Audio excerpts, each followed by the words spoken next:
오늘은 이단 강좌 말씀입니다. 특별히 우리가 여러분들 구원파 들어보셨죠? 오늘은 그 구원파의 이단성에 대해서 말씀을 보려고 합니다. 오늘 본문 마태복음 5장 17절과 로마서 3장 31절에서는 먼저 예수님께서는 내가 율법이나 선지자를 폐하러 온 것이 아니라 완전하게 하러 왔다. 이것을 여러분들이 주의하셔야 됩니다. 또 사도 바울도 로마서 3장 31절에서 우리가 믿음으로 구원을 받고 그래서 행위가 아니라 값없는 은총으로 의롭다함을 받지만 그러나 그 믿음은 율법을 파기하는 것이 아니고 또 그럴 수도 없다. 그러니까 이것은 율법의 절대성을 얘기하는 거예요. 하나님이 세계 만물을 창조하실 때 자기의 말씀으로 세계를 창조하셨으니까 그래서 예수님이 천지가 없어지기 전에 율법의 1.1획도 땅에 떨어지지 않는다 이렇게 말씀하신 거 아닙니까? 그러니까 이 모든 여러분들이 보고 경험하는 이 세계 자체는 하나님의 말씀으로 지어졌고 그래서 그 말씀을 바로 우리가 율법의 속성과 질서 이렇게도 이해를 하는 겁니다. 그러니까 우리가 예수 믿고 그래서 값 없이 구원을 받고 은혜를 받았다 할지라도 그 믿음이 하나님의 율법을 파기할 수가 없다. 도리어 그 율법을 믿음으로 굳게 세우는 것이다. 여러분, 신앙이 온전하고 성숙한 그런 믿음이 되면 이런 단계로 나아갑니다. 그래서 믿음이 좋다는 건 열정적이고 뭔가 많은 교회의 일을 맡아서 막 일을 하고 이런 것도 뭐 나쁠 건 없지만 그러나 그런 것이 믿음의 척도가 될 수는 없어요. 진정한 믿음의 성숙 그리고 장성한 분량의 믿음 그런 것은 결국 하나님의 율법의 정신 그 율법의 가치를 세우는 겁니다. 여러분 이것을 율법주의로 오해하시면 안 됩니다.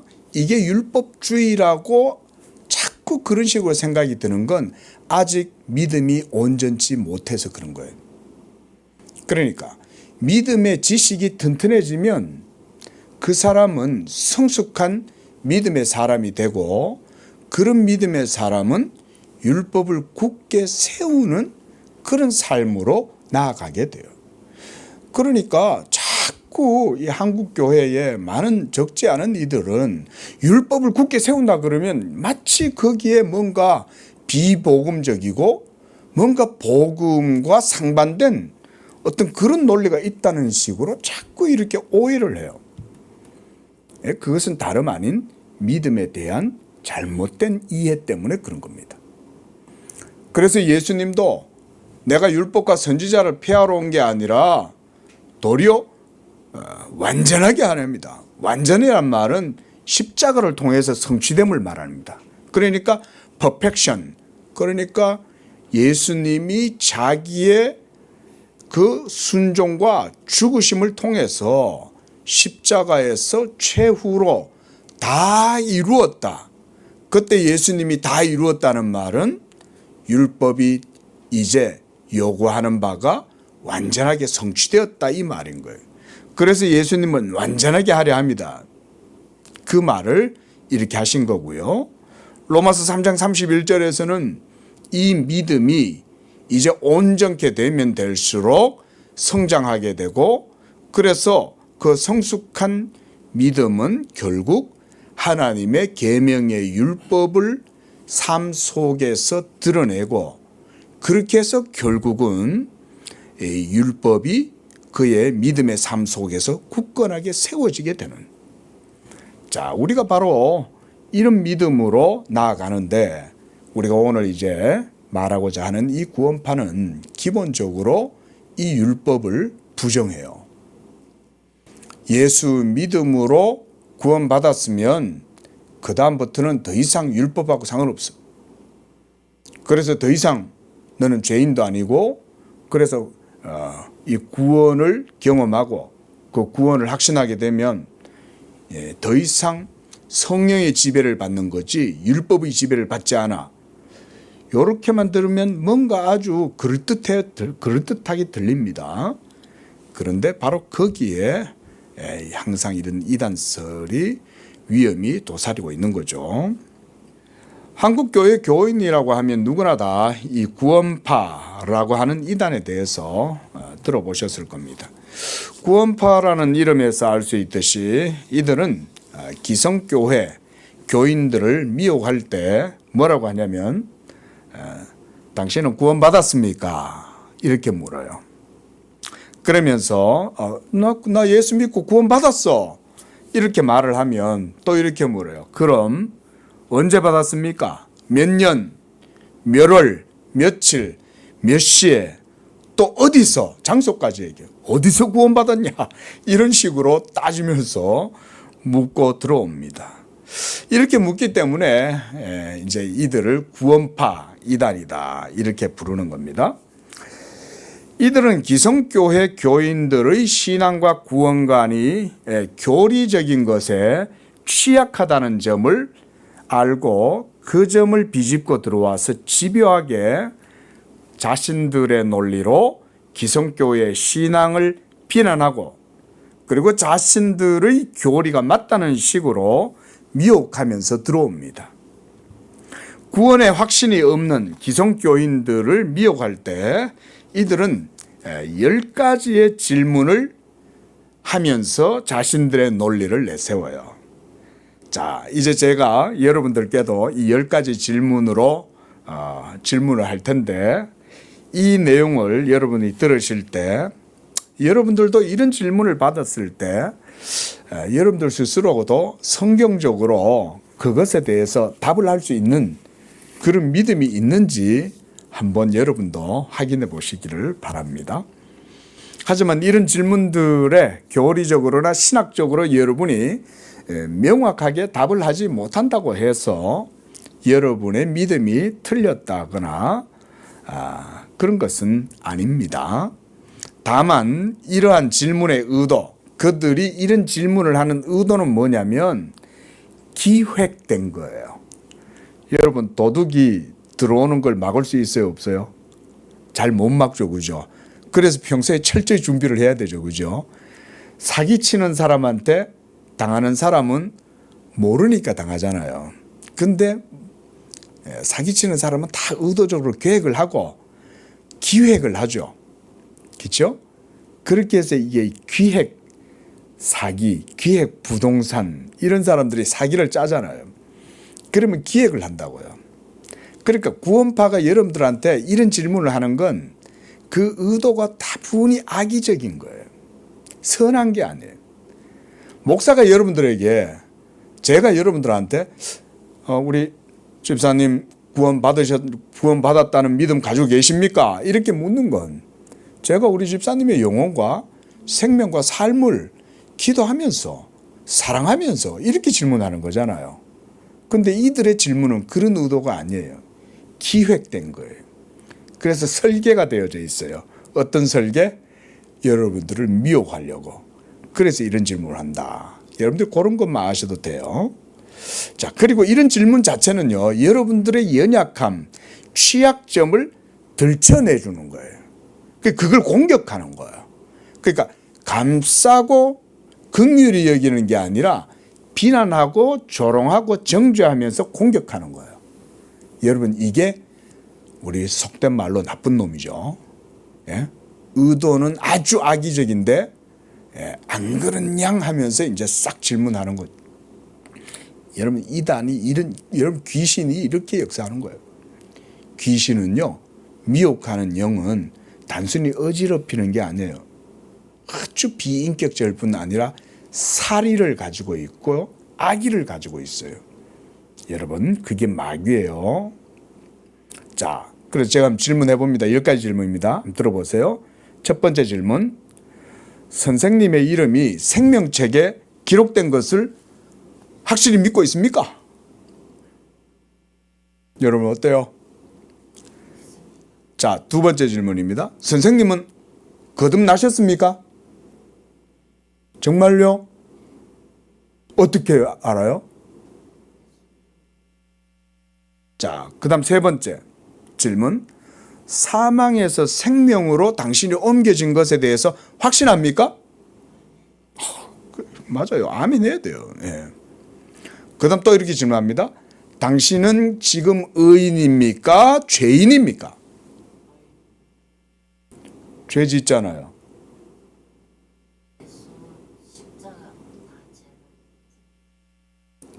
그래요. 그러면 더 이상 이제 죄를 안 짓겠네요? 그것도 죄인이잖아요. 그러면 이렇게 들어온다 이거죠. 자, 그 다음 모든 죄가 용서되었습니까?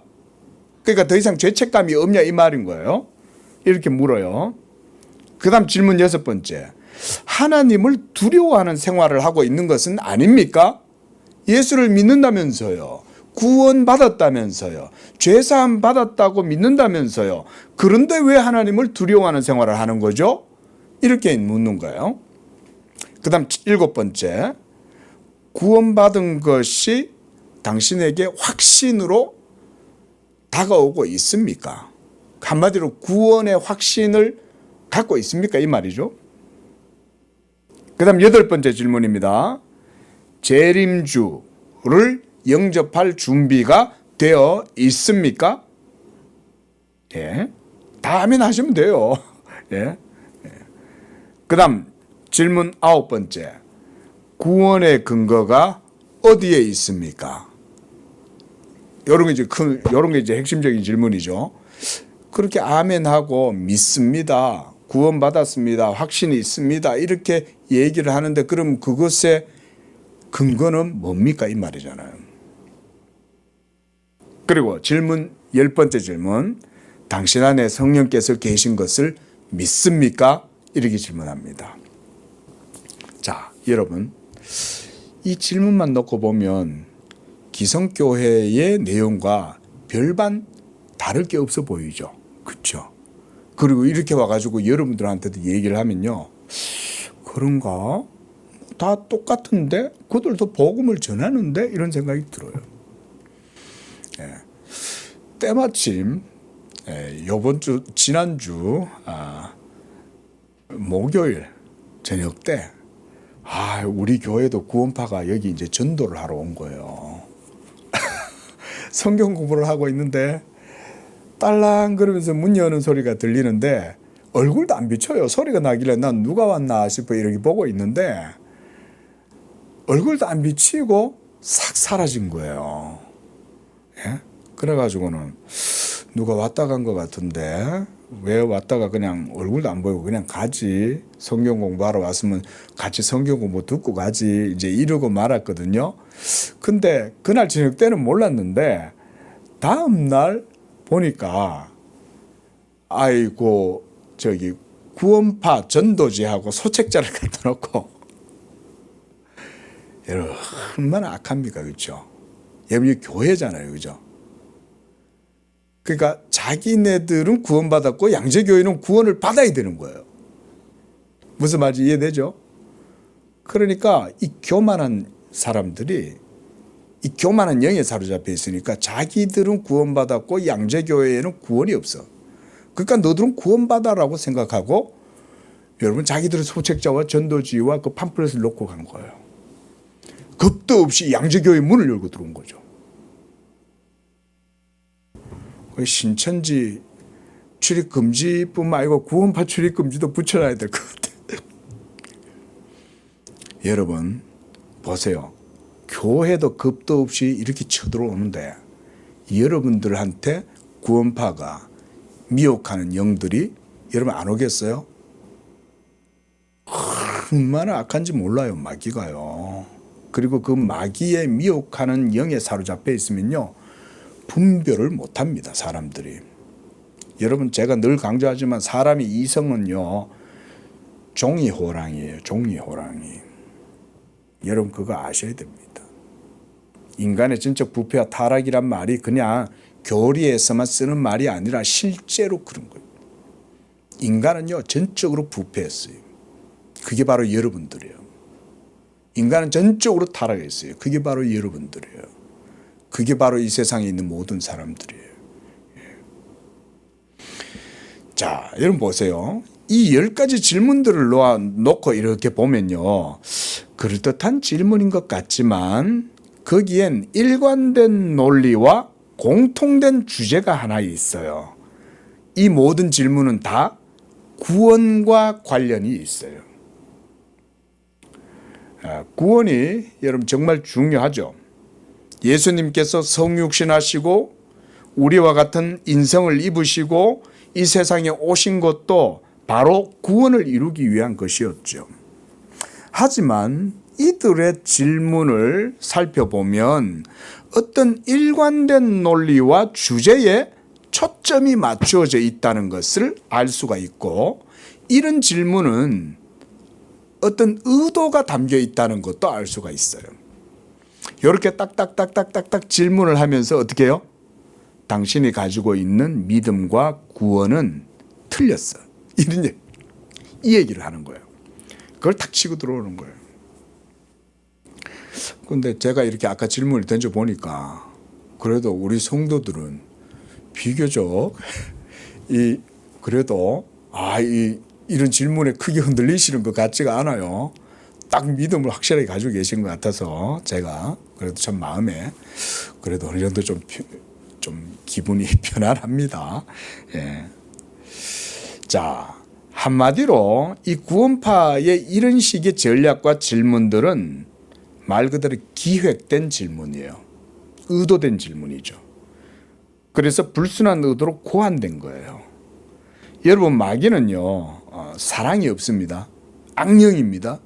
악령이라는 것은요 우리 사람처럼 생각하면 안 됩니다. 여러분 사람들이 영을 잘 모르니까 귀신, 마귀, 악령 이래도 무슨 전설의 고향에 나오는 구미호 정도로 여기거나 강시나 드라큘라나 뭐 이런 정도로 생각하는데, 여러분 악령은요 정말 무섭고 위험한 존재입니다. 여러분 그걸 우리가 성경에서 예수님이 이 악령을 뭐라고 그럽니까?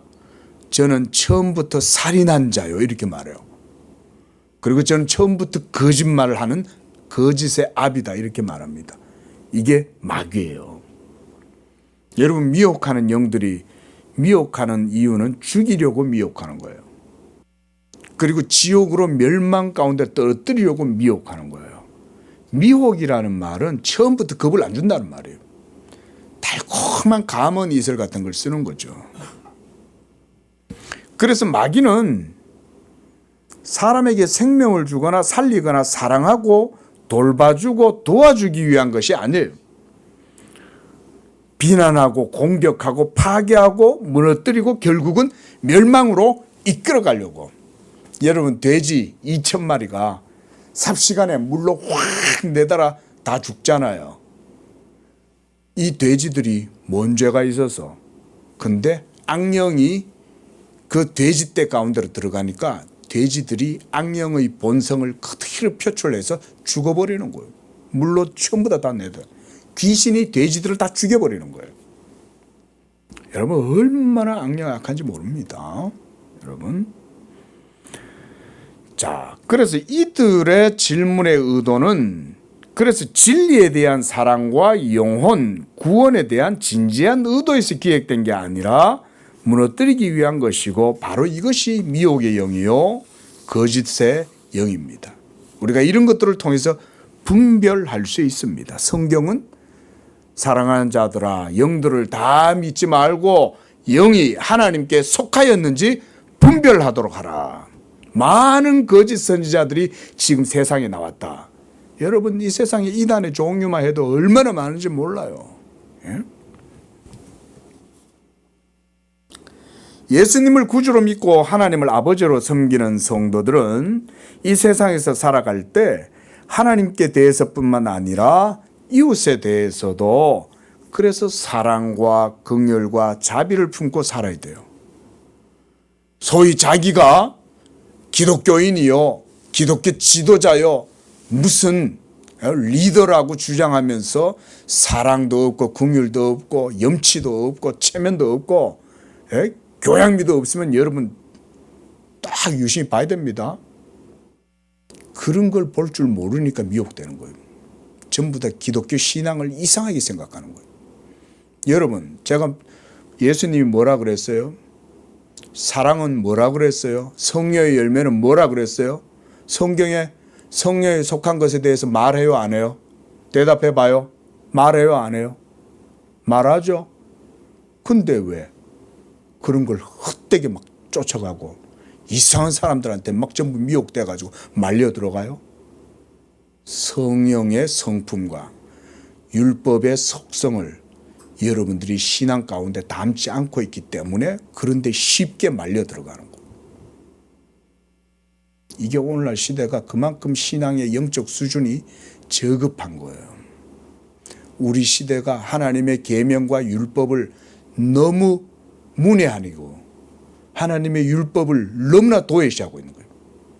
예수는 믿는데 율법은 무시해.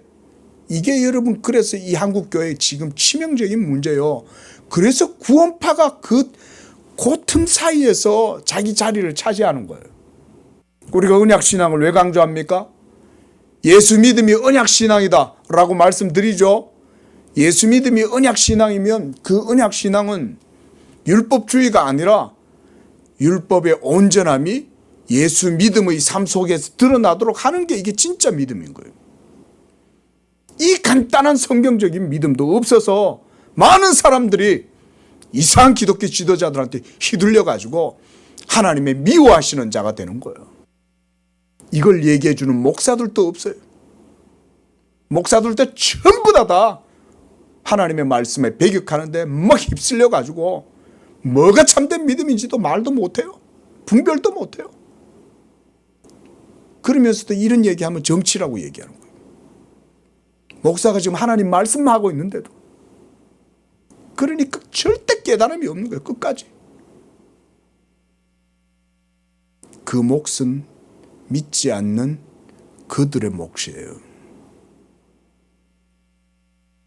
하나님 무서운 줄 모르는 거예요. 제가 이 시대를 보면서 가슴이 아파요. 이것은 또한 저의 연약함이기도 해요. 저도요, 목사로서 말씀 배우고 지금까지 하나님 말씀을 통해서 사역하면서요, 저도 많이 배웠어요, 정말. 근데 저도 모태신앙인이잖아요. 소위 한국에서는 정통교단이라고 속하는 합동 측에서 장로의 아들로 자랐잖아요. 모태신앙으로 자랐잖아요. 근데요, 제가 목사가 되고 나서도 참 이 하나님의 율법에 대한 이해가 너무나 저한테 저급한 거예요. 그걸 예수 믿음 가운데 온전함을 이루지 못해가지고 저도 참 많은 시행착오가 있었어요. 그러니 우리 성도님들이 오죽하겠어요. 그래서 제가 우리 성도님들한테 언약신앙을 강조할 수밖에 없는 게 뭐냐면 예수 믿는 믿음이 바로 언약신앙인데 그 언약신앙은 율법을 무시하거나 도덕률 폐기론이 아니다. 우리는 율법 폐기론이 아니다. 도리어 예수 믿음으로 율법을 굳게 세우는 게 이게 진짜 예수 믿음이다. 예수님이 율법을 완전하게 다 이루었지 않느냐. 그 다 이루신 그 완전함을 우리에게 주셨다면 여러분 그러면 우리는 율법을 거슬러요? 그렇지 않죠.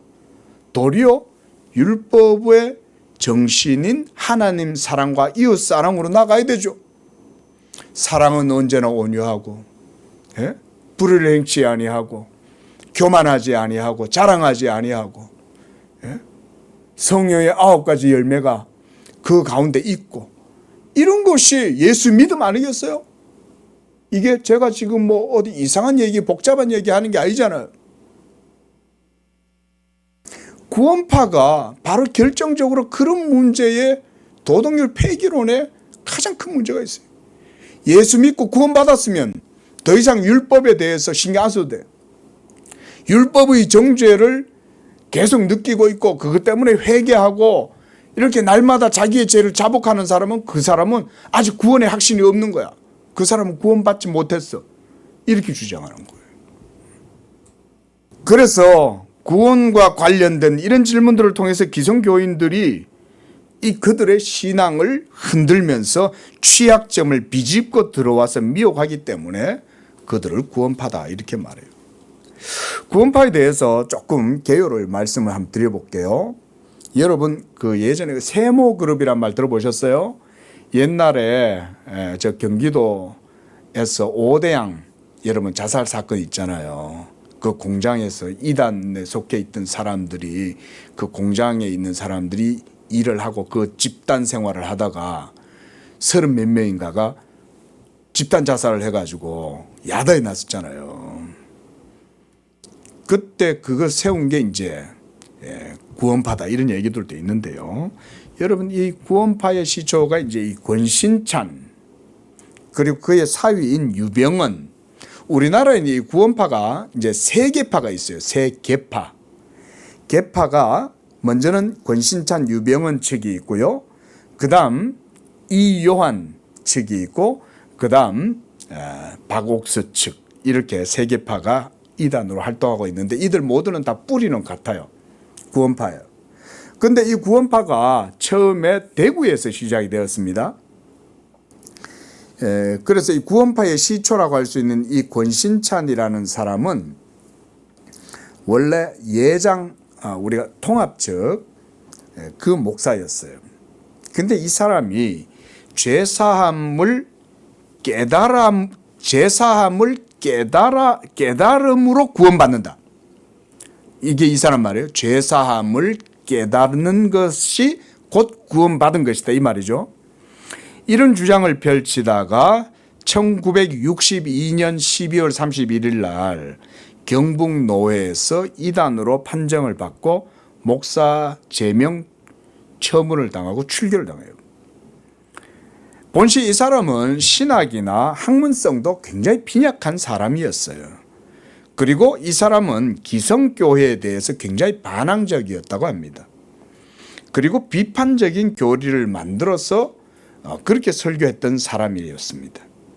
그런데 이 사람이요, 이제 이 구원파가 된 거는 1961년 4월 달에 당시 경북 지역에서 활동하고 있었던 미국의 독립선교사 딕 요크라고 하는 이 선교사가 운영하던 그 성경학교에서 당시 이 구원파 유병언, 여러분 유병언 아시죠? 2014년도에 세월호 그 청운 그 해운 거기에 기업을 소유하고 있었던 그 사람이 바로 그 구원파 유병언이잖아요. 그 사람이 그 그룹의 회장이었어요. 근데 이 사람이 그때 당시에 이 유병언, 그 다음 여러분들 요즘 광고 많이 하죠. 네. 그 박옥수. 예. 이 유병언과 박옥수가 바로 이 딕 욕이라고 하는 이 독립선교사에게 그 성경신학원에서 일기로 수료를 합니다. 그런데 이들은 좀 얼마 있다가 결별을 해요. 결별을 하면서 이제 대구 중앙교회를 세워서 이 유병언은 자신만의 목회를 합니다. 자, 여러분 이 딕 욕 선교사라는 사람이 어떤 신학과 사상을 가졌는가 하면 이 사람도 기성교회를 반복음적 세력으로 봤어요. 그리고 체계적으로 신학을 배우는 것을 매우 부정적으로 봤어요. 그리고 그것은 믿음을 버리는 것이다. 그리고 세상으로 타락해 가는 것이다. 이렇게 여러분 기성교회의 정통 신학을 그렇게 부정한 거예요. 이런 사람한테서 유병언과 박옥수, 권신찬이 이런 사람들을 접하면서 배웠던 거예요. 여기에서 구원파의 씨앗이 심겨지게 돼요. 엄밀히 말하면 구원파는 그러니까 외래종이에요. 외래종. 미국과 그 다음 또 네덜란드의 케이스 글래스라고 하는 이 사람도 메나 독립선교사였어요. 한마디로 신학에 대한 깊이가 없었던 사람들이에요. 이런 사람들한테 이제 권신찬이 그해 또 11월 달에 죄사함을 깨달았다고 하면서 그 사람이 이제 교단에서 결국 파문을 당하고 1962년도에 한국 평신도 복음 선교회라는 이름으로 시작을 합니다. 그러면서 점차 성장하면서 1981년 12월 달에 기독교 복음 침례회로 이름을 바꿉니다. 그런데 여러분 여기서 침례회 이러니까 여러분 우리나라에 또 한 큰 교단 있죠. 침례교단 있잖아요. 그렇죠? 여러분 이들 때문에 이 침례교단이 이 같이 이제 취급을 많이 당해서 피해를 많이 본다고 합니다. 예. 그 이름을 저들이 침례교라고 지은 거예요. 원래는 장로교 목사였으면서. 예. 그러니까 이게 벌써 기존에 있었던 장로교의 신학이나 그런 것들을 부정하기 때문에 벌써 이렇게 나간 거죠. 이러면서 이제 구원파가 시작이 돼요. 자, 이 외국 선교사들은 정통 신학을 따르는 자들이 아니고 독립적으로 선교 활동을 했던 그런 사람들이고, 그리고 표면적으로는 복음 전도자였지만 그들에게는 신학과 교리가 없었어요. 그리고 이들은 개인의 체험을 중시하고, 그래서 회심의 체험, 그다음 깨달음을 통한 구원과 죄사함의 즉각성, 구원의 확신, 이런 것을 강조했어요. 자, 여러분 보세요. 교회를 다니긴 다녀요. 근데 우리 교회는 기본적으로 목사가 교리에 대해서 굉장히 많이 강조를 하는 그런 교회잖아요. 근데 여러분 일반적으로 기성교회들은요, 저희 교회처럼 이만큼 교리나 그런 거를 아주 자세하고 강렬하게 안 전해요. 그러다 보니까 이 신도들이 교회를 다니면서 긴가민가 애매모호하고 안개 속에 이렇게 다니는 경우들이 그래도 많겠죠. 그렇죠? 그러다가 이 질문을 딱 받으면 갑자기 무슨 생각이 드냐면, 평소 교회를 다닐 때는 구원에 대해서도 관심도 없고 신앙에 대해서도 크게 신경도 안 쓰다가 희한하게 여러분 미혹의 영이 와가지고 딱 질문을 하면 갑자기 정신이 탁 깨어납니다. 그리고 거기에는 굉장히 민감하게 반응을 해요. 그러면서 그 영이 생각을 싹 집어넣는 거예요. 야, 너들 교회는 구원이 없어. 너들 교회 목사는 복음도 제대로 안 전해. 그게 목사야? 그리고 그런 교회 네가 다니면 되겠어? 이런 생각이 여러분 자연스럽게 들어옵니다. 여러분 이게 이단 사설이라는 거예요. 이 사설이 여러분 사람의 영혼을 탁 잡는 거예요. 이게 낚싯바늘로 물고기 탁 잡듯이 탁 걸리는 거예요. 그러면 그때부터 구원에 별로 관심도 없고 썬데이 크리스찬 믿음에도 별로 관심도 없어. 하나님도 별로 관심도 없고 하나님도 사랑하지도 않아. 경건도 관심도 없고 기도도 별로 안 해.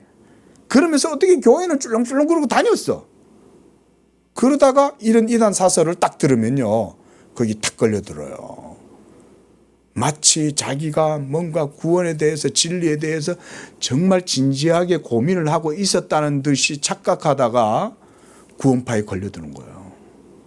그러면서 기성교회를 비난하기 시작하고 목사를 비난하고 바른 신학과 교리를 부정하면서 성령 체험과 회심을 강조하고 즉각적 깨달음, 직관적 깨달음, 이런 것들을 마치 대단한 것인 양 착각해요. 여기에 이제 트릭이 있어요, 여러분.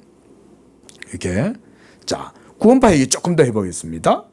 자, 이러한 선교사들의 가르침이 당시에 여러분 전란 이후에 한국 교회가 그죠? 60년대, 70년대 얼마나 혼란스럽기도 하고 참 사회가 어지러웠습니까? 그렇죠? 아직 정착되지 않았잖아요. 경제가 어떤 과도기 속에 아직 성장하고 있긴 했지만 또 한국 교회가 신학도 그렇게 튼튼하지도 않았어요.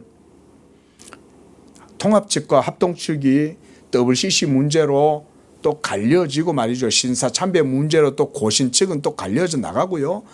여러 또 교단들이 또 나눠지고 이런 혼란한 상황이었잖아요.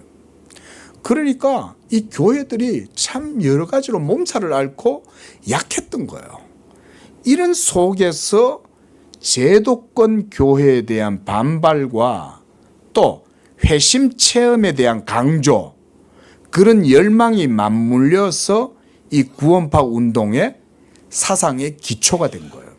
우리나라 사람들, 그죠? 권사님 예전에 우리나라 사람 이런 거 좋아하잖아요. 열정적인 거 좋아하잖아요. 그죠? 얼마나 우리나라 사람들 종교적으로 열정적입니까? 제가 그 이탈리아 사람들 우리나라 기질하고 비슷하더라고요. 운전도 이탈리아 사람들은 얼마나 막 빠르게 하는지 몰라요. 예? 그런 나라 사람들하고 좀 비슷해요. 예? 우리나라 사람들 엄청 열정적이잖아요. 예? 그러니 거기에 맞물려 들어간 거예요. 그리고 이 권신찬이 그렇게 해서 점차 세력이 커져갑니다. 그러다가 이 권신찬이 1966년도부터 뭘 하냐면 인천 복음주의 방송국, 이게 극동방송의 전신이에요. 여기에 이 사람이 전도과장으로 어떻게 들어갔어요. 그리고 전도과장을 하니까 거기서 이제 설교를 하기 시작합니다. 그러면서 그의 구원파 교리가 빠르게 전파되기 시작합니다. 매체를 타고. 하지만 기성교계에서 결국은 그의 신학에 문제를 삼게 되자 극동방송에서 이제 떠나게 되지만 그 가운데 이 사람이 성도들에게 한국 기독교계에 미친 영향이 상당히 컸던 거예요. 이게 여러분 기독교 방송국 같은데 그래서 무슨 이재록이 같은 사람도 그거 들어가 설교하고 말이죠. 여러분 방송국이 사업성도 중요하고 돈도 중요하지만 여러분 조심해야 돼요. 방송을 타고 이단 사설이 막 공적으로 막 전파되는 거예요. 그러니까 여러분 막 민들레 홀씨가 막 날아가지고 무차별적으로 막 떨어지는 거죠. 자, 이런 과정에서 권신찬의 사위였던 유병언도 점차 사업을 확장합니다. 그러면서 이들의 논리가 어떻게 되냐면 기업 활동과 신앙생활을 동일시해요. 여러분 교회는 기업입니까? 아니죠. 근데요, 기업성의 수단을 발휘하면 이 교회만큼 사업하기 좋은 것도 없어요. 왜냐하면 여기는 사람들이 모이는 곳이잖아요. 그리고 이것을 기업의 논리가 아니라 신앙의 논리로 기업을 끌어들이는 거예요. 그래서 신앙을 빌미로 기업 이윤 활동을 하면 사람들이, 순진한 사람들이 그거 속는 거죠. 신앙촌, 통일교, 일화 전부 다 거기다 기업을 다 끌어놓죠. 그러니까 애시당초 영혼 구원에는 관심이 없는 거예요. 본색이 이제 드러나는 거죠. 그렇게 해서 이들이 신도들이 구원파 기업에 참여하는 일이 곧 하나님의 일이다. 이런 식으로 이제 강조하기 시작합니다. 그러면서 신도들이 기업 활동에 참여돼요. 그래서 이제 그 오대양 사건도 그런 맥락에서 일어나는 거예요. 청운, 해운, 그것도 여러분 세월로 그 난파되고 하는 거기도 전부 다 구원파 신도들이 그 속에 있는 거예요. 그 사람들이. 그 뭐 윤리가 있겠어요. 사람 영혼을 사랑하는 게 있겠어요, 여러분? 제가 뭐라 그랬습니까, 아까? 마귀는, 미혹의 영은 결국 다 쓸어 죽이는 거예요. 여러분 귀신을요, 무슨 소설 속에 나오는 드라큘라 정도로 생각하면 큰 코 다칩니다. 성경이 미혹의 영을 조심해라고 얘기할 땐 실제로 그런 거예요. 우리는 그거를 어중간하게 생각하잖아요. 그렇죠? 목사들도 그렇게 생각하는 경우들도 많고. 여러분 귀신은요 죽여요. 그리고 지옥으로 끌고 가요. 그걸 아셔야 돼요. 자, 이 요한이라는 이요한 측의 이 교주가 이요한입니다. 이 사람 본명은 이복칠이라고 해요. 이복칠. 근데 이 사람은 구원파 자체 내에서, 그러니까 유병언, 권신찬 그 아래에서 이제 안수를 받아서 구원파 목사가 된 사람이에요. 그런데 유병언과 권신찬이 가족이잖아요. 사위하고 장인이니까. 예? 그러니까 이들이 신앙을 빌미로 사업 운영을 하는데 그걸 이제 비판한 거예요. 예? 아마 이권에 다툼이 있었을 것 같아요. 그렇죠? 돈이 개입이 되니까. 그러다가 이제 이 요한이 출교를 당하는데 이때 1983년도에 이탈을 합니다. 그래서 별도의 교단을 만들어요.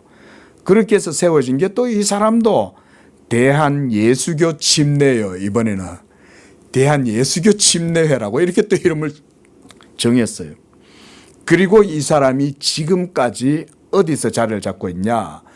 안양 인덕원 사거리에 가면 서울중앙교회라고 있습니다. 거기에서 또 생명말씀 성교회라는 이런 명칭으로 활동을 해요. 그러나 이 요한이 어디 출신이라고요? 구원파 출신이잖아요. 그러니까 가르침이 크게 다르지 않아요. 다 구원파 교리가 비슷해요.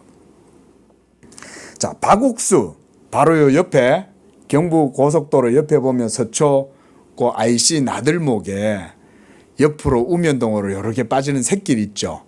고로로 이렇게 가다 보면 오른쪽에 바로 그 기쁜 소식 성교회 강남교회가 거기 있어요. 그 우리하고 같은 양재동에 있어요. 이 나쁜 놈들이. 그래가지고는 뭐 남의 교회 기분 나쁘게 말이지.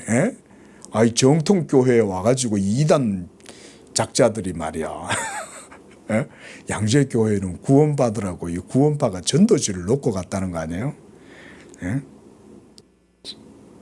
그래가지고는 이 기쁜 소식 성교회라는 걸 만들어가지고 활동을 지금도 하고 있어요. 박옥수가.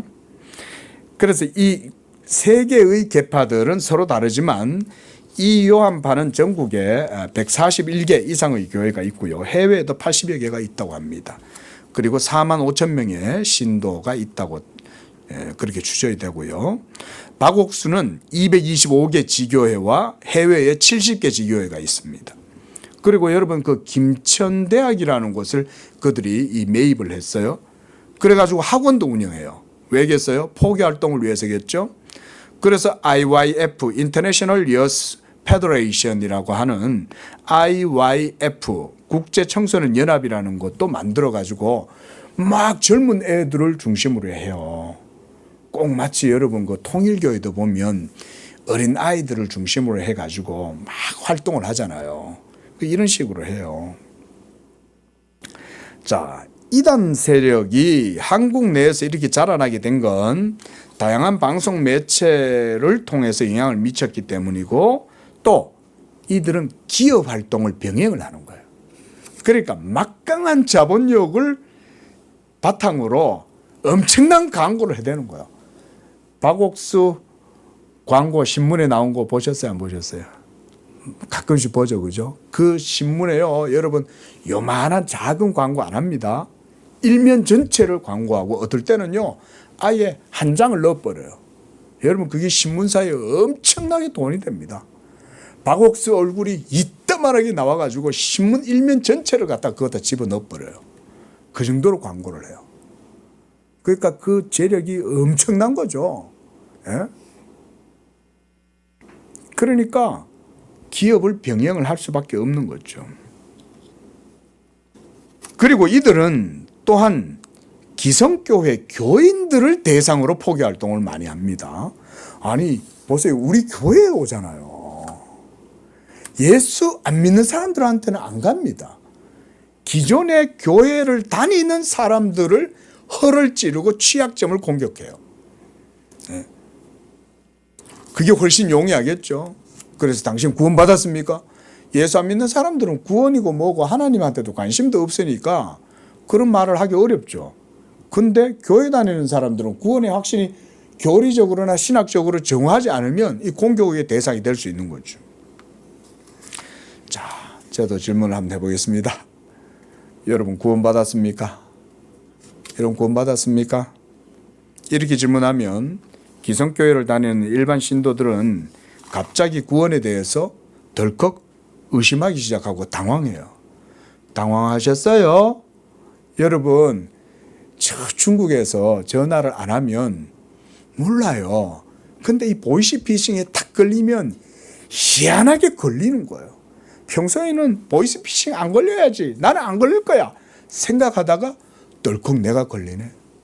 여러분, 그렇게 되면 그때부터 구원의 확신에 대한 의심이 들게 되고, 교리나 신학적으로 훈련받지 못한 신도들은 그들의 주장에 쉽게 포섭이 되는 겁니다.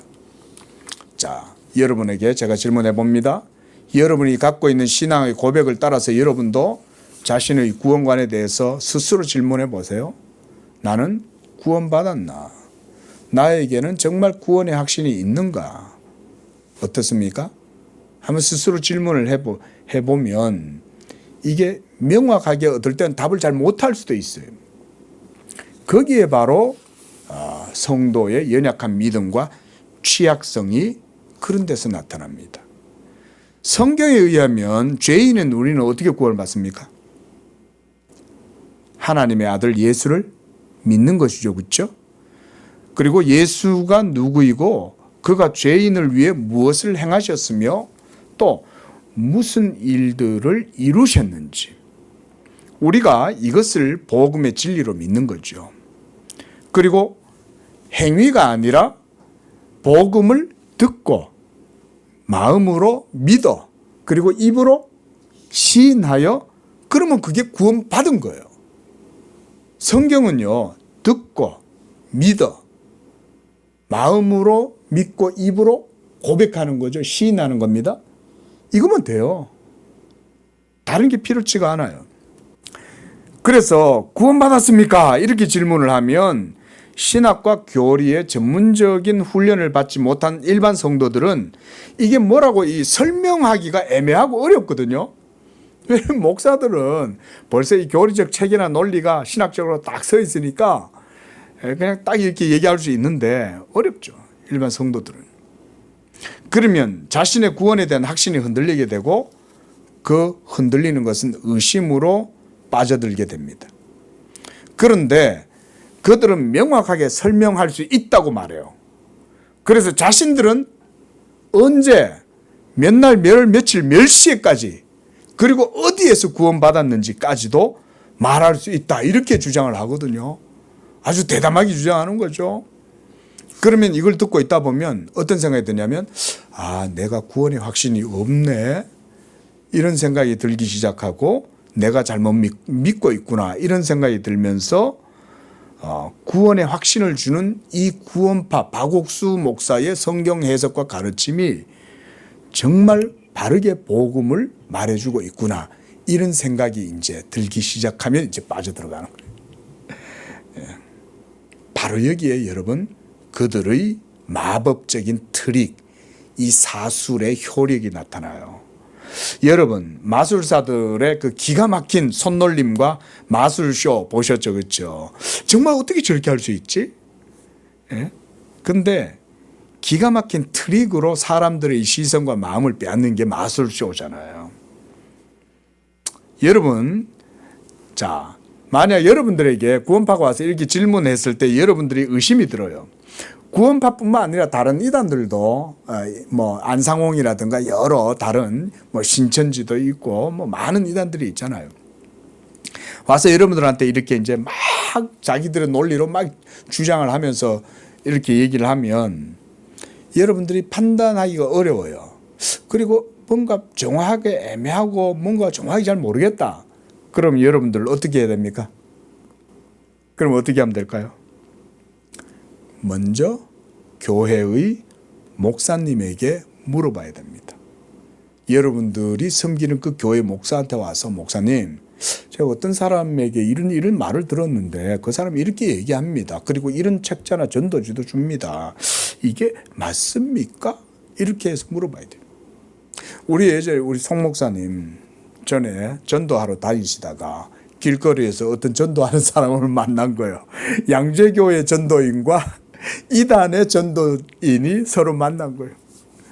그래서 송 목사님이 그들이 전하는 전도지를 들고는 이런 사람이 이렇게 전도를 하더라 이러면서 가져와서 저한테 가져왔어요. 딱 펼쳐보는 순간 대번 이단이라는 거 알았어요.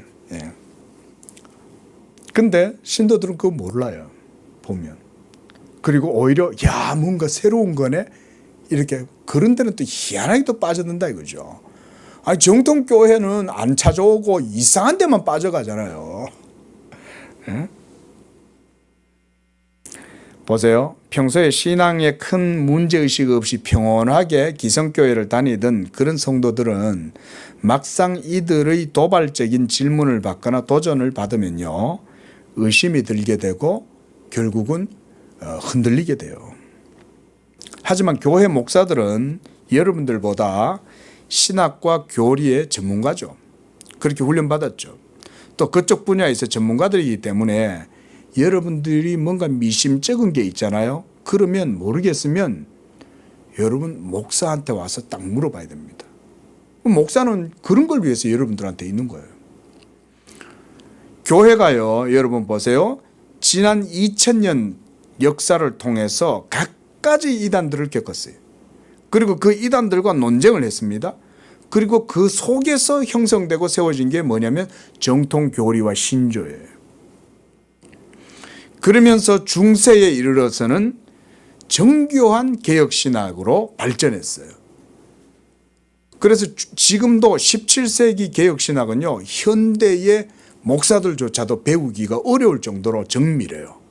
엄청 정밀합니다. 우리 성도님들이 그 정도까지 배울 수 있다면 목사로서는 더 이상 바랄 게 없죠.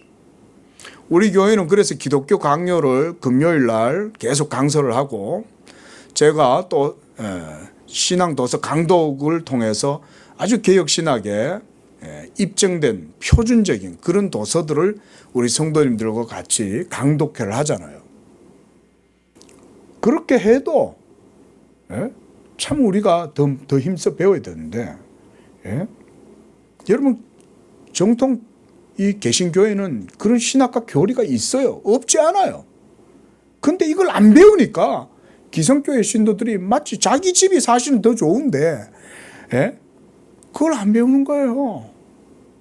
그래서 우리 목사님들이 좀 열심히 교리와 신학을 성도들한테 좀 깊이 있는 걸 좀 가르쳐 주셔야 돼요. 제가 뭐 다른 목사님들 말씀드려서 죄송하지만 한국 교회가 저는 그랬으면 좋겠다, 이런 바람이에요. 제가 여러분 이런 이단 강좌 우리가 이제 구해잖아요. 이런 것을 하는 것도 저는 여러분들에게 이것이 일종의 영적인 백신, 이것을 우리가 맞는 것과 저는 같다고 생각을 합니다. 이런 설교를 통해서 여러분이 미혹의 영, 사탄의 거짓말을 접하게 되고, 그래서 복음 진리와 믿음으로 이런 것들이 여러분들을 공격해 올 때 이겨낼 수가 있는 거죠. 구원의 확신, 이것은 저도 많이 강조를 하고 기성교회도 강조를 합니다, 교리적으로. 그런데 이 구원파의 구원의 확신 교리는요, 이 정통 개혁신학의 교리나 그런 논리와 전혀 다른 거예요. 여러분들 이걸 이제 아셔야 됩니다. 이런 것을 모르고 그들의 교리를 접하면 그들이 더 예수를 잘 믿는 것 같고, 그들에게 진짜 구원이 있고 기성교회는 교회도 아니고 구원도 없어 보이는 그런 식의 오류에 빠지는 거죠. 그들은 날짜, 시간, 장소까지 알아야 구원받은 것이다, 이렇게 말해요. 자, 여기서 또 한번 생각해 보겠습니다. 자, 그들은 왜 구원의 확신을 말하면서 이런 것을 가지는 데 있어서 시간, 날짜, 장소, 이게 왜 중요하다라고 이렇게 주장을 할까요? 우리는 도리 한번 그렇게 한번 생각해 봐야 되겠죠, 그렇죠? 성경에서 여러분 구원의 확신을 갖는데 날짜, 시간, 장소 이거 얘기하는 거 보셨어요? 성경에 있어요, 없어요? 그런 거 없죠, 그렇죠? 근데 이들은 왜 이렇게 구원의 교리, 확신의 논리에 이런 게 필요하다고 생각하는 걸까요? 그렇게 물어보면 그들의 주장과 논리는 결국은 기본적으로 경험에 기초하기 때문이라는 것을 알 수 있어요. 시간, 날짜, 그리고 장소, 이런 것은 결국 내가 언제 어디서 깨달았냐, 그때, 그게 어느 때였지? 내가 어디 있을 때였지? 내가 그때 거기 있었지. 그게 몇 시였지? 그때 깨달았어. 그래서 그들이 그때 시간, 장소 이걸 강조하는데 여러분 이 깨달음, 자 질문해 봅니다. 또 질문 드릴게요. 여러분 이 깨달음은 믿음입니까? 잘 생각해 보세요. 여기에 그들의 이단적 교리의 트릭이 여기에 저는 있다고 생각을 해요. 여러분 경험이라는 것은 체험할 수 있다는 말이잖아요. 그죠? 그런데 내가 체험했다는 것을 어떻게 알아요?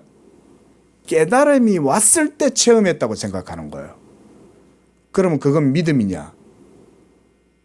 잘 생각해 보세요. 여기에 트릭이 있어요.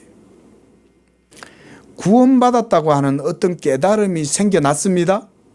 그리고 그것을 경험으로 또 체험으로 또 그런 가운데 자신의 신앙과 구원이 어떤 인식의 변화를 겪게 돼요. 이런 걸 그들은 회심이라고 생각해요. 이런 식으로 생각하는 거예요. 자, 우리에게는 복음 진리가 있습니다. 그런 여러분들께 여러분도 한번 답해 보세요. 구원의 깨달음과 그 경험을 통해서 내가 구원받는다. 이게 구원파들의 이야기예요. 이런 이해와 주장이 우리가 아는 복음의 진리와 교리에 그리고 성경적인 이해와 일치합니까? 우리는 어떻게 구원받아요? 구원이 어떻게 이루어진다고 믿어요? 그렇죠? 그러니까 예수님을 믿는 믿음이죠. 이게 성경적인 복음의 진리죠. 예수님을 믿는 거예요. 근데 이들은 그 믿음으로 안 돼요. 확신이 있어야 돼요. 근데 이 확신은 깨달음에 의해서 주어지는데 이 죄사함의 깨달음을 가진 체험과 날짜와 시간과 장소가 그래서 이들한테 중요한 거예요. 그러나 성경은 이렇게 말합니다. 에베소서 1장 13절에 너희도 그 안에서 진리의 말씀 곧 구원의 복음을 듣고 이렇게 말해요. 듣고 복음을 듣는 거예요.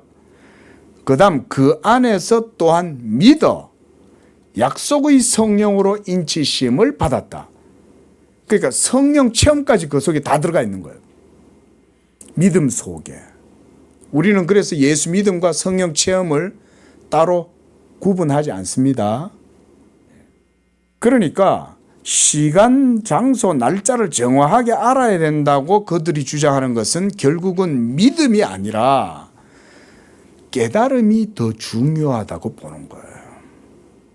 그러니까 기존 성도들은 별로 그런 깨달음이 없어. 깨달음이 없어도 돼. 왜냐하면 예수님을 믿으면 되니까. 그러니까 목사가 예수 믿으라 예수 믿으라 그러니까 교회에 나와 있잖아요. 그러면 여러분들은 뭐라고 생각해요?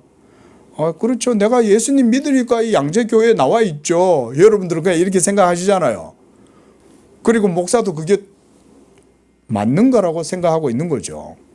근데 그들은 그렇게 얘기하지 않는 거죠. 너 그 깨달음이 있어? 이렇게 묻고 들어오는 거죠. 이게 구원파의 이단적인 거예요. 깨달음이 있냐 묻는 겁니까? 예수 믿느냐 묻는 겁니까? 예수 믿느냐고 물어야죠. 근데 이들의 질문의 10가지 질문의 결론은 네가 깨달았냐 안 깨달았냐 이게 이제 문제인 거예요. 네가 그걸 못 깨달았으니까 예수를 믿는다고 하면서 날마다 죄를 고백하고 나는 죄인입니다. 용서해 주세요. 또 십자가로 나아갑니다. 날마다 죄사함을 고백하지. 너 죄사함 못 받은 거야. 그래서 날마다 죄를 고백하고 있는 거야. 이렇게 주장하는 거예요. 그런데 성경은 뭐라고 얘기해요? 우리가 우리의 죄를 자백하면 그렇죠? 하나님은 미쁘시고 의로우사 우리의 죄를 용서해 주신다. 또 사도 바울은 뭐라고 말합니까? 내가 날마다 죽노라. 또 예수님은 날마다 자기를 부인하고 자기 십자가를 지고 따라오라 그랬잖아요. 날마다 그랬잖아요. 날마다 day by day 매일매일 예? 늘 자기의 십자가 자기 죄의 십자가죠. 그거를 주님 그리스도를 짊어지고 자기 십자가를 지고 그리스도를 따라가라는 거 아닙니까? 근데 이들은 그런 것을 전혀 부정하는 거예요. 자, 그러면 깨달음이라고 한번 생각을 하면서 이렇게 한번 해볼게요.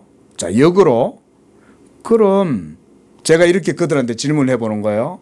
당신들은 이런 깨달음이 없으면 구원을 받지 못한다는 것이지요? 깨달음이 없으니 구원도 없고 죄사함도 없다고 얘기하는 것이지요? 제가 이렇게 이제 물어보는 거죠. 그러면 여러분, 자, 깨닫게 되는 것은 뭐가 필요합니까? 이해와 지성이 있어야죠. 그렇죠? 예? 그런데 유아 세례를 받은 어린아이는 깨달을 수 있어요, 없어요? 그래서 이들은 유아 세례 같은 것을 부정하는 거예요. 또 임종 전에 복음을 듣고 예수 믿기로 한 사람들의 그들의 믿음은 그만큼 깊이 있는 깨달음에 도달할까요? 제가 바로 임종 전에 있는 분한테 복음을 부목사로 사역하면서도 그러고 제가 여러 번 복음을 전한 그런 기회가 있었습니다. 그런데 그들은요, 뭐 이런 깨달음에 의해서 뭐 체험을 하고 이런 거 없어요. 그냥 목사가 복음을 전하는 거예요. 그럼 복음 전하면 이 복음 들었는데 이거 믿으면 돼요. 그럼 당신 구원받는 거예요. 그래서 믿고 세례까지 받는 분도 있었어요. 또 지적인 장애를 가진 사람들 있죠. 깨달을 수가 없는 거예요. 이분들은 지적 장애 때문에. 여러분, 이런 사람들 구원받을 수 있겠습니까? 여러분, 놀랍게도 우리가 그리스도인인 부모들 가운데에서도 여러분 유산의 경험이 있는 분들 있죠. 여러분, 태중에 있는 아이는 여러분 깨달을 수 있습니까? 여러분 태아도 여러분 사람입니다. 영혼이 있습니다. 여러분 태아는 여러분들 태중에서 부모에 의해서 생겨나는 즉시로 영혼입니다. 생명체입니다. 근데 그 영혼이 태중에서 죽었어요. 그래서 유산이 됐어요. 너무 안타깝죠. 근데 그 영혼은 그러면 어떻게 될까요? 이런 문제들에 대해서는 전혀 답을 못해요. 구원파의 교리는. 하지만 여러분 개신교회는 이 언약을 따라서 하나님의 성령으로 거듭난 예수 믿는 성도들의 자녀들, 심지어 유산된 자녀들조차도 구원받는다고 믿어요. 그리고 유아 세례의 효력을 우리는 믿습니다. 그건 그냥 단지 절차나 표징이죠. 아니에요. 그 정도로 보지 않아요. 언약 안에서 죽은 영혼들 마지막 날에 하나님이 부활의 생명체로 살려냅니다. 바로 이 깨달음이 그래서 구원파에서 강조하는 것이 기성교회 정통신학에서 말하는 이신칭의 그 믿음의 교리와 다른 겁니다. 그들은 이 깨달음을 통해서 마치 큰 확신과 어떤 체험을 막 강렬하게 주장하고 그것을 세우는 것 같지만 결국 이것은 참된 믿음을 무너뜨리게 되는 것입니다. 자, 제가 이 구원파에 대한 내용을요, 그래서 한 2주간 다음 주까지 한 번 더 증거를 하려고 생각을 하고 있습니다. 하나님 아버지, 참으로 이 시대의 많은 거짓 선지자들과 이단 교설들이 온 세상 가운데 넘쳐나고 또 예수님 때부터 또 지금은 더욱 창궐하고 있는 이때에 하나님, 많은 사람들은 넓은 길로 가려 하지만 우리 양재교회 성도들은 순수하고 참된 복음의 신앙을 따라서 하나님을 섬기는 그런 성도들이 되게 해주시고 또 우리 성도들에게 미혹의 영, 거짓 영을 분별할 수 있는 그런 마음을 주셔서 오직 진리를 따라 성령의 인도하심 가운데 참된 믿음으로 하나님과 동행하고 하나님께 영광을 돌리는 그런 우리 성도들 되게 하여 주옵소서. 예수님의 이름으로 기도합니다. 아멘.